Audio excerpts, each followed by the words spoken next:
Hey guys, welcome back to TechMan. Today, let me show you how to get a Raphael and Raid Shadow Legends.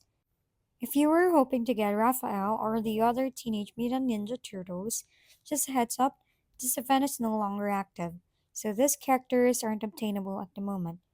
Events like this only appear for a limited time, but when they do return, you'll be able to collect pizza slices and fragments again to summon them.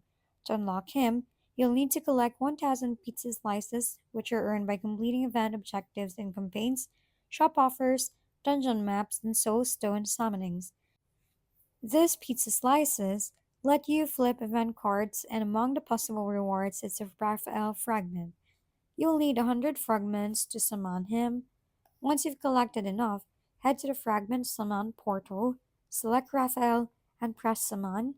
Following this event method is the most straightforward way to secure Raphael, so focus on gathering pizza slices efficiently across all available event activities to maximize your chances. Keep an eye on the event timer to make sure you don't miss your chance to add Raphael to your roster.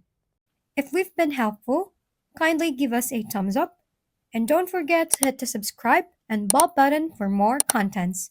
For any questions and suggestions, comment down below.